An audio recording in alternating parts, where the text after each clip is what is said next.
Bismillah, alhamdulillah, wassalatu wassalamu ala rasulillah wa ala alihi wa sahbihi wa mawala. Amma ba'du fa ya ibadallah, usikum wa iyaya bitaqwallah, fa innal jannata uiddat liman ittaqah. Jamaah kaum muslimin, kita akan melanjutkan bahasan hadis Ayyun Nisa Khair. Qala Rasulullah SAW, alladhi tasurruhu idha nadara wa tuti'uhu idha amara wa la tukhalifuhu fi nafsiha wa maliha bima yakrahu. Dan sekarang beberapa ibroh dari hadis ini. Karena terjemah, kemudian sarah, termasuk juga komentar penyarah hadis sudah kita bahas. Jadi sekarang kita soroti beberapa ibroh dari hadis ini. Pertama, rajin mempercantik diri hingga kecantikan dan kemanisan wajah itu sangat menyenangkan suami, ya. Jadi istri yang baik itu. Kemudian yang kedua, keistimewaan itu selalu dibuktikan dengan menaati perintah suami, baik yang wajib ataupun yang hukumnya sunnah, sepanjang tidak ada yang haram. Jadi, jika ia diperintah untuk melakukan yang haram, maka akan menolak. Tiga, selalu memenuhi kebutuhan, terutama dalam biologis, bagi suaminya, kecuali ketika udur haid, itu merupakan tanda yang ketiga. Kemudian tanda yang keempat, atau makna yang keempat dari hadis ini, hemat dalam pergaulan harta dan tidak berkhianat dengan melakukan yang menimbulkan madorot rumah tangga. Itu masuk kepada istri yang baik. Dan yang kelima, pandai menjaga diri dalam segala hal, sehingga tidak bergaul dengan orang yang tidak disukai suaminya. Itu sifat istri yang baik. Kemudian istri yang baik itu ternyata yang setia pada suami, baik dikala ada maupun tidak. Jika memperhatikan hadis riwayat Ahmad dan Nasa'i, maka dimungkinkan istri memiliki harta. Karena di situ maliha. Ada maliha itu kan harta istri. Jadi dimungkinkan secara hukum sang istri itu memiliki harta masing-masing. Ya, kecuali kalau yang didapat setelah pernikahan. Di dalam hukum di Indonesia itu menjadi harta bersama. Tapi kalau di negara lain ada perbedaan. Kalau di Saudi umpamanya, sepanjang sepengetahuan saya, harta suami dengan harta istri itu masing-masing, tidak digabung sekaligus. Kalau walaupun yang didapat setelah pernikahan tidak otomatis menjadi milik berdua, tergantung kepada kepemilikan masing-masing. Terus yang ketiga, kepemimpinan dalam keluarga itu bisa digantikan oleh istri. Karena ada kalimat habit ida goba anha. Itu kalau suaminya tidak di rumah, dengan demikian istri punya peranan juga dalam kepemimpinan keluarga, baik dalam urusan materi maupun imateri, baik dalam urusan jasmani, rohani maupun ekonomi. Dan dari beberapa ibroh tersebut bisa kita soroti implikasinya. Ya penerapannya lah, tatbik kalau menurut metode penelitian hadis itu. Istri ideal berdasar Ayyun Nisa Khair, pertama itu adalah menjadi pesona suami dan cantik lahir batin.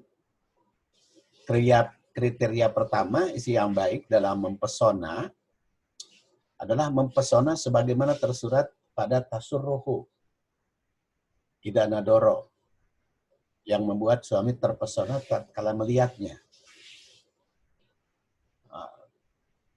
Terpesonanya suami oleh istri terutama disebabkan kecantikan lahir dan batin. Jadi kalau kecantikan lahir dan batin tentu saja bukan hanya lahiriah saja. Kecantikan lahir ialah berupa penampilan fisik.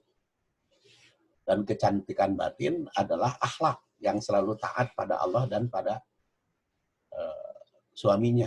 Jadi taat kepada Allah, taat juga kepada suami.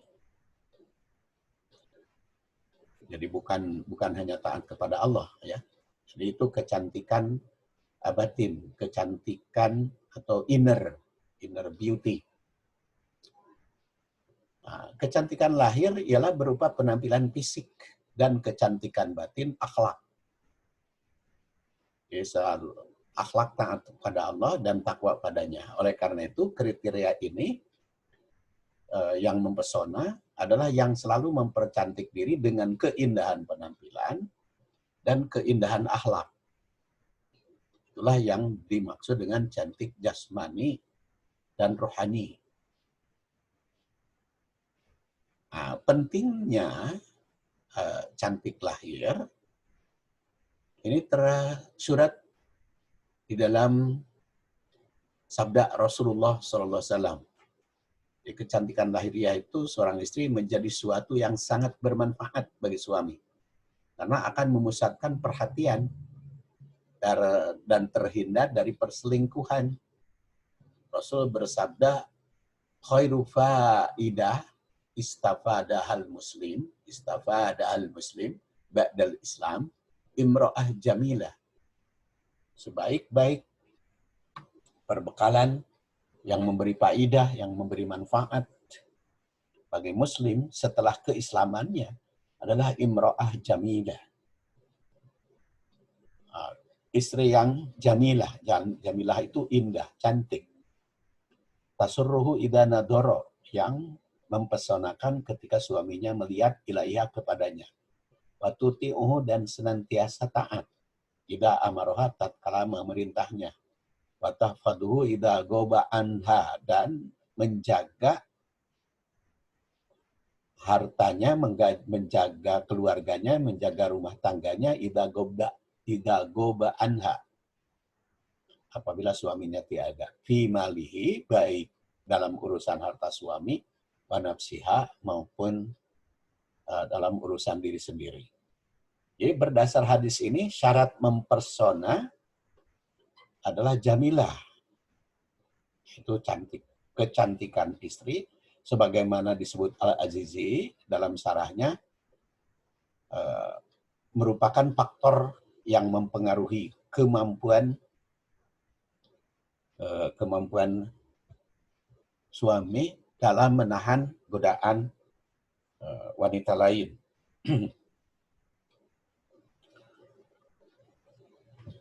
Serta memberikan ketenangan dan kesenangan dalam beribadah. Dengan adanya seorang suami selalu terpesona oleh istrinya, maka akan mampu mengendalikan diri dan menyalurkan gairahnya pada yang halal, yaitu kepada istrinya.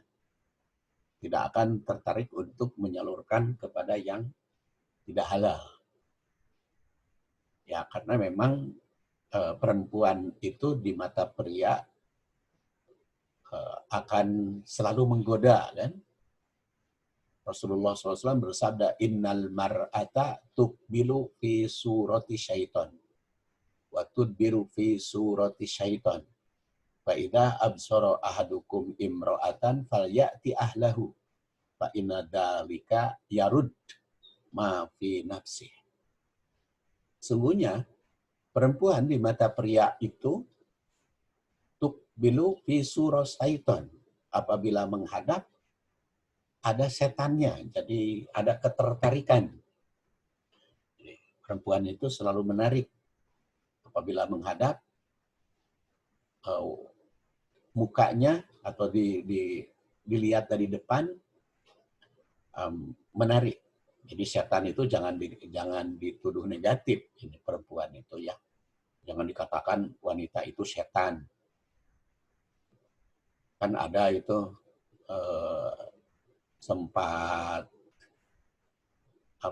sempat viral di medsos karena ada judul ceramah wanita itu setan. Karena setan itu kan negatif. Jadi yang mungkin tadi nama selalu menarik atau selalu menggoda karena judulnya wanita itu setan, jadi ibu-ibu ngamek gitu kepada penulis judul ceramah. Jadi innal mar'ata tuqbilu fi surati syaiton, sebenarnya perempuan itu di mata pria apabila menghadap itu menggoda atau menarik atau mempesona. Wa tudbiru fi surati syaiton, apabila membelakang juga selalu mempesona, selalu menarik. Kumaha cenah kan ieu mah geus nini geus cut kahareup. Ya, nini cut kahareup kepada yang mungkin aki-aki gitu, kepada yang lawan jenis. Atau ya pokoknya ada karakter untuk menariknya itu selalu ada. Berdasar hadis ini, hadis itu kan pasti benar. Jadi kalaupun merasa tidak menarik dirinya sendiri, belum tentu orang yang lain. Toh buktinya ada juga kan pemuda yang nikah dengan nenek-nenek usia di atas 60 kan ada juga. Jadi berarti kan dia tertarik. Walau alam ketertarikannya dengan apa, yaitu tentu macam-macam. Fa'idha absara ahadukum, maka apabila salah seorang di antaramu melihat imro'atan, perempuan yang menarik perhatian, yang menarik dirinya sendiri, falyati ahlahu, segera pulang ke istri, segera bergaul dengan istri. Fa inna dzalika yarud ma fi nafsi, karena dengan cara demikian dia akan mengendalikan dirinya, mengendalikan hati dan perasaannya. Jadi kalau ada ketertarikan para suami, ketertarikan wanita lain, wanita di luar, ya buru-burulah pulang ke istri. Pulang ke istrinya bagaimana? Ya tentu saja baik lahir maupun batiniah, baik jasmani maupun ruhani, supaya tidak tergoda, supaya tidak tergiur oleh yang tidak dihalalkan. Dan ini menurut sebagian riwayat asbabul wurudnya ada dua. Yang pertama adalah Rasul ketika sedang pertemuan dengan para sahabat, tiba-tiba ada wanita yang menggoda Rasul. Maka dia pulang menemui Siti Zainab. Dan setelah menemui Siti Zainab, beliau keluar lagi menemui sahabat dan beliau bersabda dengan ini. Ada lagi asbabul wurud yang lain, ketika Rasulullah SAW sedang berdampingan dengan putri Huyai bin Akhtab, yang istri Rasul. Nah, kemudian ada seorang sahabat tergoda oleh istri Rasul itu. Bukan tergoda lah, pokoknya mah terpesona ya oleh istri Rasul itu. Kemudian Rasulullah SAW menunjukkan ini adalah istri saya, putri Huyai bin Akhtab. Maka beliau bersabda, innal mar'ata tuqbilu fi surati syaiton wa tudbiru fi surati syaiton. Dengan mengetahui asbabul wurud itu, tergambar bahwa wanita di mata pria itu selalu menarik. Maka salah satu langkahnya harus kembali kepada istri. Ya kalau tidak punya istri, itu tentu saja kembalinya seperti apa adalah kebatiniahannya. Ya. Di dalam hadis ini tersirat bahwa perempuan itu memiliki potensi untuk menggoda kaum pria. Nah, istri yang baik menggunakan potensi tersebut hanya untuk mempesonakan suami. Ya, karena penampilan depan maupun belakang, samping, itu selalu menarik, silahkan. Gunakan potensi itu untuk menggoda suami. Jangan menggoda yang lain. Dan jangan minder lagi. Jangan mengatakan sudah tidak menggoda. Anggap saja suami Anda itu selalu tergoda. Dan hadis ini mengajarkan agar suami yang tergoda oleh wanita lain supaya segera kembali kepada istrinya. Walaupun memang ini perlu ada kerjasama suami istri. Dengan menggauli istri, suami akan mampu mengendalikan nafsu birahi. Dia tidak tergoda wanita lain. Kan laki-laki itu kalau sudah tersalur kepada istrinya, segala-galanya akan terkendali. Namun ya itu tadi pelaksanaan di sini tentu saja harus ditunjang oleh pihak istri.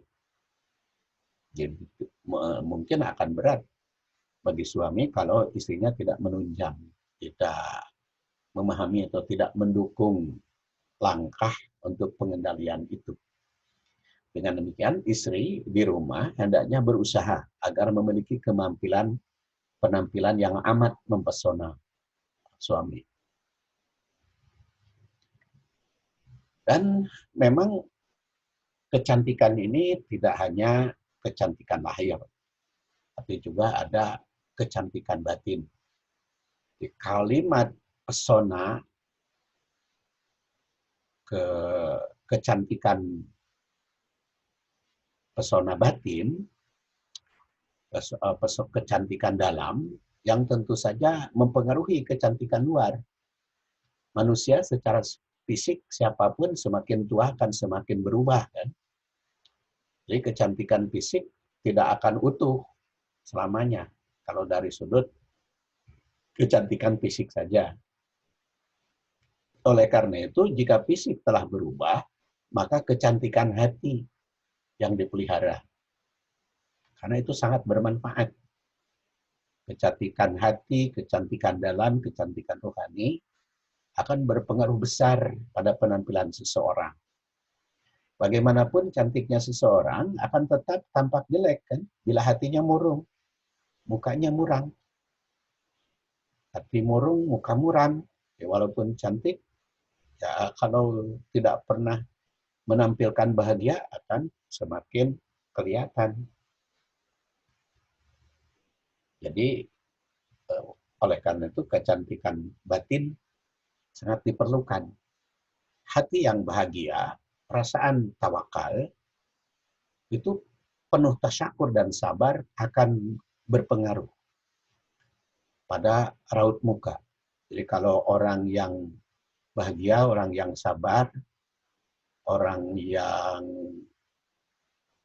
banyak tasyakur, orang yang tawakal, akan nampak kecantikannya. Jadi, kecantikan akhlak istri akan menjadi pendukung utama dalam kesenangan suami. Itu yang salah satu makna ad-dunya mata'un wa khairu mata'id dunya al-mar'atu sholihah. Nah, istri yang terlihat juga si solihat itu merupakan salah satu faktor utama dalam mendukung mewujudkan kebahagiaan manusia. Rasul bersabda, "Famin sa'adati ibni Adam al-mar'atu sholihah wal maskanu sholih wal markabus sholih." Di antara kebahagiaan anak cucu Adam adalah almar'atus sholihah, istri soleh, maskanus sholih, rumah yang nyaman, wal markabus sholih, dan alat transportasi yang lancar. Jadi kalau tiga hal ini terpenuhi, itu akan memiliki kebahagiaan di dalam kehidupan duniawi. Hanya di sini min sa'adati bi Adam, almar'atus sholihah, almaskanus sholih, wal markabus sholih. Hanya istri ideal di sini cantik lahir batin. Kemudian istri ideal yang kedua sifatnya setia pada suami. Kriteria kedua itu, yang baik adalah yang selalu setia pada suaminya, sebagaimana ditandaskan dalam matan hadis, wa tuti'uhu idza amara. Dan di dalam ayat surat An-Nisa ayat 34, fasolihat qonitat. Menurut Ibnu Abbas yang wafat 68 Hijriah, qonitat itu adalah muti'at lillah fi azwajihinna. Taat pada Allah di dalam memenuhi hak dan kewajiban terhadap suami. Ya, taat. Jadi sedangkan menurut As-Sabuni, qonitat itu taat pada Allah dan setia pada suami dengan memenuhi hak dan kewajiban sebagai istri. Diriwayatkan dari Ibnu Abi Aufa bahwa Mu'ad bin Jabal itu datang dari Syam, langsung sujud kepada Rasul. Jadi pulang dari Syam, ketemu Rasul, lalu Mu'ad bin Jabal itu sujud kepada Rasul. Maka Rasul langsung menegur. Mengapa Mu'ad melakukan hal itu? Jawab Mu'ad, sebagai penghormatan pada Rasul, sebagaimana dilakukan orang-orang Syam. Menghormati para pembesar, orang-orang Syam. Syam itu kan dulu masuknya seperti Palestina, Syria, ya, itu Yordan, itu masuk ke golongan Syam. Jadi karena orang-orang Syam, saya lihat katanya menghormati pembesar itu sujud kepada pembesar. Maka tidak ada pembesar bagi saya selain engkau, ya Rasulullah. Maka saya sujud kepada engkau. Maka Rasul bersabda, "Fala taf'al, jangan kau lakukan begitu. Tidak benar kamu sujud kepadaku. Fa inni lau amartu syai'an ayyasjuda li syai'in." Kalau aku diperintah untuk sujud sesuatu kepada sesuatu yang lain li syai'in, kalau aku dibolehkan memerintah sujud, boleh juga dipahami seperti itu. Kalau aku dibolehkan memerintah sujud manusia kepada manusia, la amartul mar'ah, aku akan perintahkan istri antas judali jaujiha, untuk sujud kepada suami. Jadi bukan kau sujud kepadaku, aku akan perintahkan istri sujud kepada suami. Kalau aku dibolehkan. Tapi karena aku tidak dibolehkan, maka aku tidak diperintahkan seorang istri sujud kepada suami.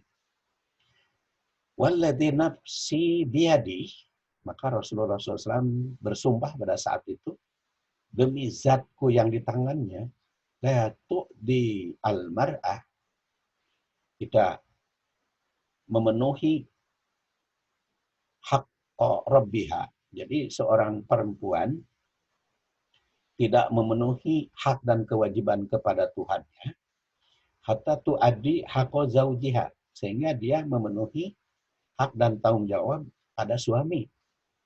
Jadi walaupun taat kepada Allah, ya, rajin sholatnya, rajin ibadatnya, rajin saumnya, dan sebagainya pada Allah, rajin berzikirnya, tapi kalau hak dan tanggung jawab kepada suami tidak terpenuhi, itu tidak memenuhi hak.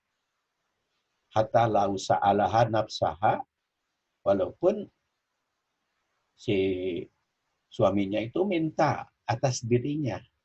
Wahya ala qatlin lam tamnahu, walaupun sedang berada di dapur, walaupun sedang kegiatan masak, walaupun sedang kegiatan apapun, dia tidak akan mencegahnya.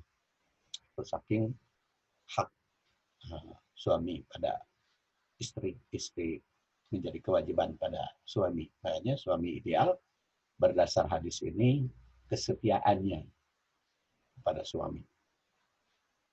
Jadi hadis ini menunjukkan betapa tegas keharusan istri menaati suami, sehingga ditandaskan bahwa seorang wanita belum sempurna memenuhi hak Allah sebelum memenuhi kewajiban terhadap suaminya. Kewajiban istri taat pada suami bahkan melebihi kepada orang tua. Siti Aisyah yang wafat tahun 54 Hijriah, istri Rasul, menerangkan sa'altun Nabi sallallahu alaihi wasallam, aku pernah bertanya kepada Nabi sallallahu alaihi wasallam, ayyun nisa a'dhamu haqqan 'alal mar'ah. Ayyun nas, maksud saya. Ayyun nas a'dhamu haqqan 'alal mar'ah. Manusia yang mana yang paling punya hak untuk dipenuhi oleh perempuan, oleh istri. Ayunas a'dhamu haqqan. A'dham itu paling besar, paling berat, paling hebat. Haqqan, haknya alal mar'ah, atas perempuan. Qala Rasul menjawab, zaujuha, suaminya. Qultu fa ayyunas a'dhamu haqqan ala rajul. Lalu manusia seperti apa yang paling punya hak atas laki-laki, yang harus dipenuhi oleh laki-laki? Qala ummuhu, ibunya. Haqqal mar'ah la zaujiha, itu seimbang dengan perempuan kepada suami. Jadi kalau sudah menikah, si perempuan itu ada dua perintah. Perintah suami dan perintah orang tua. Mana yang harus ditaati? Maka suami yang harus ditaati, bukan perintah orang tua kalau dia sudah bersuami. Dan ini kan banyak di kalangan masyarakat itu urusan mudik, lebaran, ya banyak itu berselisih. Atau orang tuanya nyuruh kepada anaknya perempuan agar lebaran di rumah orang tua, sedangkan mertua menyuruh agar lebaran di mereka. Nah, seharusnya kalau kita sebagai orang tua ditanya oleh anak perempuan, Pak atau Bu, saya lebaran di mana? Maka kita sebagai orang tua menjawab, ikuti suamimu. Ikuti suami, terserah suami kamu. Kalau kata suamimu di sini, di sini. Kalau suamimu di sana, kata suamimu di sana, di sana. Jadi jangan maksa-maksa agar anak perempuan itu berada harus di kita dan sebagainya, karena kita harus mendidik. Kalau sudah menikah, ya tanggung jawab suaminya segala-galanya. Jadi sama, kalau ada perintah, jadi perempuan juga harus sadar, itu si istri juga ya, atau yang berkaitan dengan orang tua sendiri harus izin suami. Jadi kerelaan suaminya. Kewajiban istri menaati suami berdasar hadis ini setara dengan kewajiban seorang laki-laki memenuhi hak ibunya. Jadi kalau umuka itu kan laki-laki itu. Jadi kalau istri mah jauh juki jadi suami yang jadi pokok. Sedangkan istri yang tidak taat pada suami akan memikul risiko cukup berat. Itu sebagaimana disabdakan oleh Rasul, "Idza da'a ar-rajulu imra'atahu ila firasihi fa'abat fabata ghadban 'alaiha la'anat hal malaikah hatta tusbih.